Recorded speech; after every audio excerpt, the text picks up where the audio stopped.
पंच पर्व दीपावली। जैसा कि आप जानते हैं, दीपावली पंच पर्व है, 5 पर्वों का त्यौहार है। उसमें जो द्वितीय दिवस है, दूसरा जो दिवस है वह रूप चतुर्दशी कहते हैं या छोटी दीपावली कहा जाता है। जो दूसरा दिवस है रूप चतुर्दशी कहते हैं या छोटी दीपावली कहते हैं। इस दिन सौंदर्य लक्ष्मी साधना किया जाता है। रूपम देहि जयम देहि सौंदर्य लक्ष्मी, यह मंत्र है सौंदर्य लक्ष्मी साधना की। तो इस दिन छोटी दीपावली के दिन यानी रूप चतुर्दशी के दिन सौंदर्य लक्ष्मी साधना भी किया जाता है। कार्तिक कृष्ण चतुर्दशी को नरक चतुर्दशी, रूप चतुर्दशी यमराज के निमित्त दीपदान और छोटी दीपावली के नाम से जाना जाता है। यानी कार्तिक कृष्ण चतुर्दशी को नरक चतुर्दशी कहते हैं, रूप चतुर्दशी कहते हैं, यमराज के निमित्त दीपदान दिवस कहते हैं, छोटी दीपावली के नाम से भी जाना जाता है। नमस्कार, हस्तरेखा और भाग्य दर्पण में आप सभी का हार्दिक अभिनंदन है। आप देख रहे हैं हस्तरेखा और भाग्य दर्पण। मैं जयप्रकाश शर्मा आप सभी का हार्दिक अभिनंदन करता हूँ। आज के इस वीडियो में कार्तिक कृष्ण चतुर्दशी के बारे में समझते हैं। कार्तिक कृष्ण चतुर्दशी को भगवान श्री कृष्ण ने नरकासुर का वध किया था।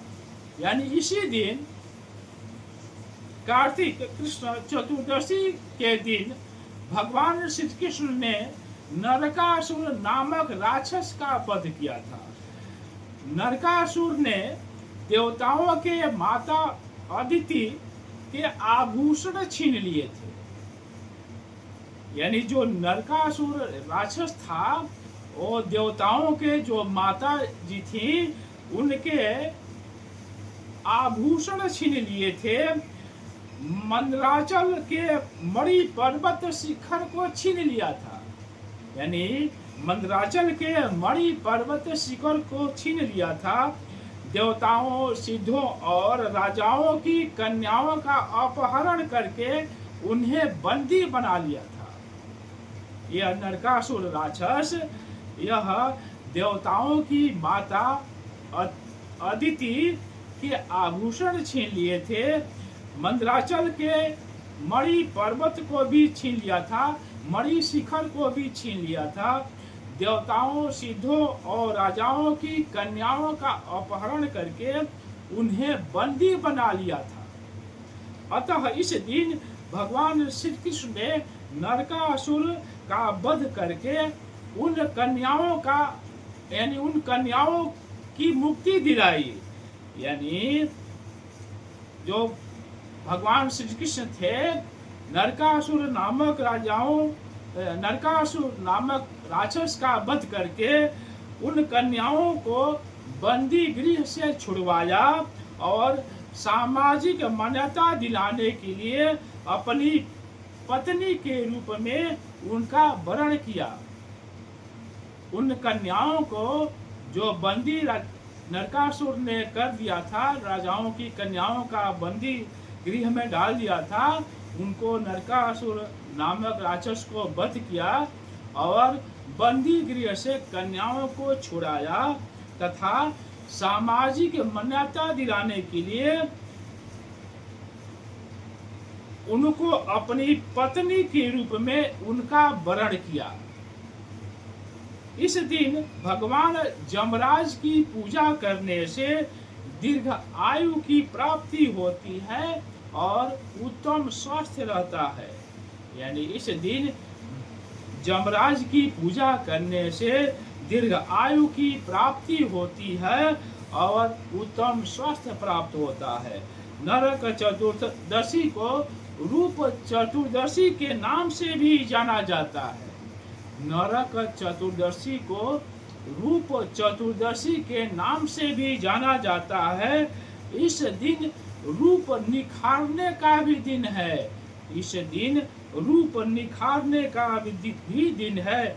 इस दिन तेल लगाने के बाद उपटन से स्नान करना चाहिए। इस दिन तेल लगाने के बाद उपटन से स्नान करना चाहिए। लिंग पुराण के अनुसार कार्तिक कृष्ण चतुर्दशी को लिंग पुराण के अनुसार कार्तिक कृष्ण चतुर्दशी को उड़द के पत्तों के साग से युक्त भोजन करने से सभी पापों का नाश होता है, सभी पापों से मुक्ति मिल जाती है। यानी इस दिन कार्तिक कृष्ण चतुर्दशी के दिन उड़द के पत्तों के साग बनाकर खाने से, साग युक्त भोजन करने से सभी पापों से मुक्ति मिल जाती है। सनत कुमार संहिता के अनुसार कार्तिक कृष्ण चतुर्दशी को दीप दान करने से नरक में पड़े हुए जो पितर हैं उनको भी स्वर्ग का मार्ग दिखाई देता है। यानी सनत कुमार संहिता के अनुसार इस दिन कार्तिक कृष्ण चतुर्दशी को सायंकाल दीप दान करने से नरक में पड़े हुए पितरों को स्वर्ग का मार्ग दिखाई देता है और उनको नरक से मुक्ति हो जाती है। हमारी पूरी टीम की तरफ से आप सभी को बहुत बहुत धन्यवाद। कृपया यदि आप चैनल को सब्सक्राइब नहीं किए हो तो चैनल को सब्सक्राइब अवश्य करें, लाइक भी करें और शेयर करें, जिससे यह ज्ञान सभी को प्राप्त हो सके। आप सभी को बहुत बहुत धन्यवाद।